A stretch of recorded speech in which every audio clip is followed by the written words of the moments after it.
집값의 100%가 대출된다는 나라 네덜란드. 그러면 정말 내 돈 한 푼 없이 집을 살 수 있을까요?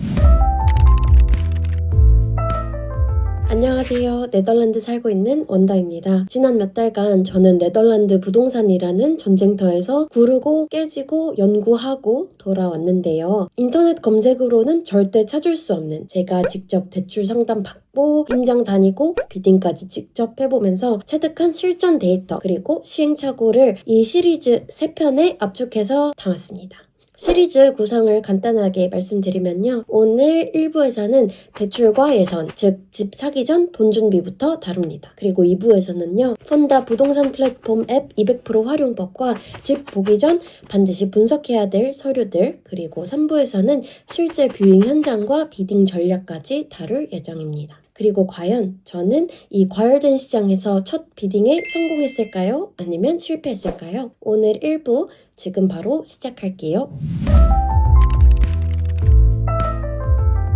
먼저 대출 얘기를 하기 전에요. 이 나라에서 집을 사는 방식 자체가 한국과 완전히 다르다는 점을 이해하셔야 합니다. 우리나라처럼 정해진 가격에 계약서 쓰는 게 아니에요. 매물에 올라온 가격, 즉 asking price는 말 그대로 시작가일 뿐입니다. 실제로는 그 가격에 살 수 없는 경우가 대부분이에요. 이유는 생각보다 아주 간단합니다. 공급이 수요를 따라가지 못하기 때문이에요. 2010년대 중반부터 암스테르담을 비롯한 대도시로 수요가 엄청 많이 몰리기 시작했고, 판매자 입장에서는 일일이 협상하는 것보다 가장 높은 금액을 써낸 사람을 선택하는 게 훨씬 유리하니까 자연스럽게 closed bidding, 봉인 입찰 방식이 자리를 잡게 되었습니다. 문제는 이 방식이 꽤 잔인하다는 거예요. 누구는 1,000만 원을 더 부르고 누구는 1억을 더 쓸 수 있는데 나는 그걸 알 수가 없어요. 결국 불안해진 구매자들이 이 정도면 되겠지? 하면서 가격을 조금씩 더 올려 쓰게 되고, 이 시스템이 네덜란드 집값을 비정상적으로 끌어올린 원인 중 하나라는 비판을 받기도 합니다. 그러면 도대체 이 복잡한 시스템에서 사람들은 어떻게 집을 사는 걸까요? 지금부터 본격적으로 알려드릴게요. 뷰잉 다니기 전에 가장 먼저 해야 할 건 내가 얼마짜리 집을 살 수 있는지 파악하는 거겠죠. 자가 소유를 적극 권장하는 나라답게 집값의 100%까지 대출이 가능하고, 또한 대출 이자에 대한 소득공제 혜택도 상당히 강력합니다. 하지만 누구에게나 무한정 빌려주는 건 절대 아닙니다. 정부 가이드라인에 따라 내 상환 능력을 꼼꼼히 따지는데 그 한도는 보통 연봉의 4.5배에서 5.5배 수준입니다. 예를 들어 결혼한 부부의 합산 연봉이 10만 유로라고 해볼게요. 그러면 약 50만 유로까지 빌릴 수 있는 거죠. 이 부부가 원하는 집값이 마침 딱 50만 유로라면 이론적으로는 이 부부는 본인 돈 한 푼도 쓰지 않고 풀 대출로 구입할 수 있게 되는 겁니다.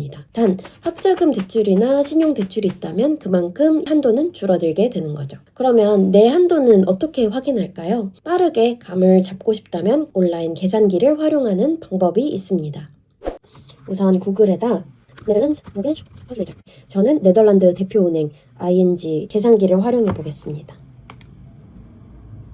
그러면 계산기 창이 뜨는데요.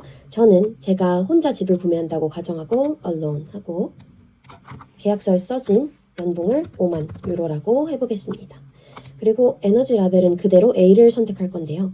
에너지 라벨이란 집마다 얼마나 내 집이 에너지 효율적인지 등급을 매기거든요.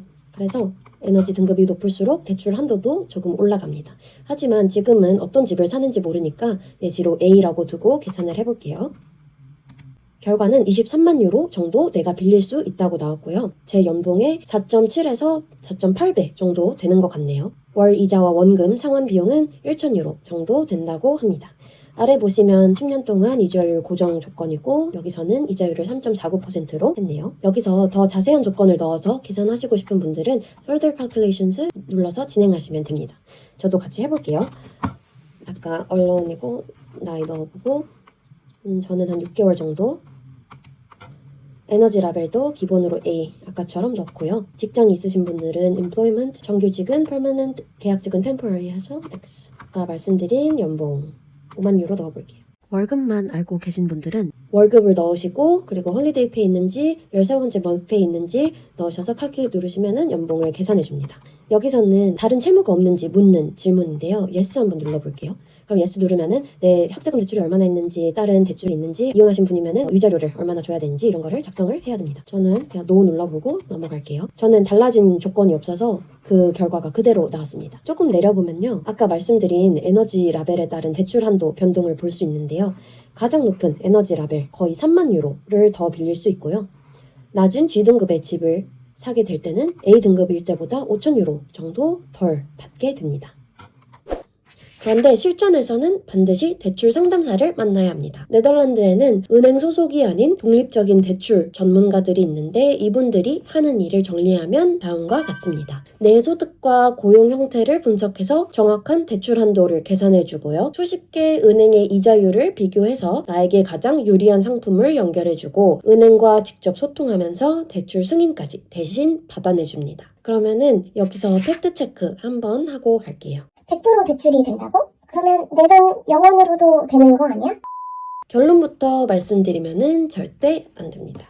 왜 이론과 현실이 다른지 3가지 이유를 하나씩 짚어드릴게요. 첫 번째, 소득의 한계입니다. 대출이 가능하다는 건 내가 원하는 집값을 무조건 다 빌려준다는 뜻이 아니에요. 어디까지나 소득 기준 한도 내에서만 가능합니다. 내가 눈독 들이는 집값이 내 소득 기준 한도를 넘는다면 그 차액은 내 현금으로 채워야 합니다. 둘째, 감정가와 입찰가의 괴리입니다. 은행은 내가 실제로 쓴 입찰 가격이 아니라 전문 감정사가 평가한 집의 가치를 기준으로 대출을 내줍니다. 그런데 지금 시장에서 집을 낙찰받으려면 감정가보다 훨씬 높게 써야 하죠. 이 오버비딩 금액, 즉 감정가를 초과한 부분은 100% 내 생돈으로 내야 합니다. 셋째, 구매자 비용입니다. 집값을 다 내도 끝이 아니에요. 취득세, 공증비용, 대출 상담사 수수료 등 집값 외에 들어가는 부대 비용이 대략 집값의 2에서 6% 정도 됩니다. 이 비용들은 대출에 포함되지 않아서 무조건 자기 자본으로 해결해야 하는 영역입니다. 그래서 현금이 얼마나 필요하냐고요? 최소 집값의 5에서 10%는 반드시 현금으로 가지고 있어야 시작이라도 할 수 있습니다. 이 과정에서 제가 직접 발로 뛰며 수집한 정보와 꿀팁들을 Q&A 형식으로 말씀드릴게요. 첫 번째, 대출 상담 비용이 있나요? 네, 보통 2,500에서 4,000유로 정도의 일회성 비용이 발생하는데요. 이게 좀 비싸긴 하지만 크게 걱정하실 필요는 없습니다. 우선 대부분의 상담사가 첫 미팅은 무료로 진행해요. 소득 서류만 미리 보내주면 첫 만남에서 바로 내 대출 한도를 정확하게 계산해주고요. 내가 살 수 있는 집의 가격 범위를 뽑아줍니다. 그래서 여러 군데 상담해보고 나랑 가장 잘 맞는 곳을 고르실 수 있어요. 그리고 대부분 No Cure, No Pay 방식이에요. 즉, 집 입찰에 성공하고 대출 승인까지 완전히 마무리됐을 때만 비용을 내는 구조라는 뜻인데요. 그래서 집도 못 샀는데 상담료만 날리는 경우는 거의 없다고 보시면 됩니다. 게다가 이 수수료는 연말 소득공제까지 되니까요. 실제 체감 비용은 훨씬 낮습니다. 두 번째, 대출 상담사 없이 혼자 대출받을 수 있나요? 이론적으로는 가능합니다. 그렇지만 추천하진 않아요. 은행에 직접 가면 그 은행 상품 하나밖에 비교할 수 없고요. 대출 상품 구조가 복잡하고 서류도 워낙 준비할 게 많아서 현지인들도 어려워한다고 해요. 그래서 외국인인 우리에게는 전문가가 사실상 필수입니다. 세 번째, 직업이 없으면 대출이 안 되나요? 직업이 없으면은 어렵긴 하겠죠. 하지만 직업보다 중요한 건 지속 가능한 소득입니다. 계약직이라도 회사로부터 고용의향서를 받으면 가능하고요. 프리랜서도 소득을 증명할 수 있으면 됩니다. 심지어 은퇴 후에도 연금소득만으로도 대출을 받을 수 있습니다. 단, 소득 증빙이 전혀 없는 상태에서 가지고 있는 현금 자산만으로 대출을 받는 건 네덜란드 시스템상 매우 어렵습니다. 네 번째, 대출 상담사 어떻게 찾나요? 추천해주세요. 가장 흔하고 쉬운 방법은 지인 추천인데요. 여의치 않다면 구글에 Hypothec Experts라고 검색해 나오는 업체들의 홈페이지를 비교해보세요. 제가 직접 써보고 추천하는 곳은 한노입니다. 외국인 친화적인 인터페이스를 갖추고 있고요. 홈페이지에서 이자율, 대출 계산기, 상담 수수료까지 투명하게 미리 확인할 수 있어서 좋았어요. 그리고 무엇보다 제가 배정받은 상담사분이 제 특수한 상황을 내용을 잘 이해하고 꼼꼼하게 챙겨줘서 현재까지도 만족하면서 이용하고 있습니다. 오늘 핵심 3가지만 다시 짚고 마무리할게요. 네덜란드는 100% 대출이 가능하다. 하지만 소득 한도, 오버비딩, 부대 비용 때문에 현금 없이는 시작할 수도 없다. 이게 현실이고요. 따라서 집값의 최소 5에서 10%는 반드시 현금으로 준비하셔야 됩니다. 그리고 대출 상담사는 선택이 아닌 필수고요. 첫 미팅은 무료니까 일단 연락부터 해보시면 되겠습니다.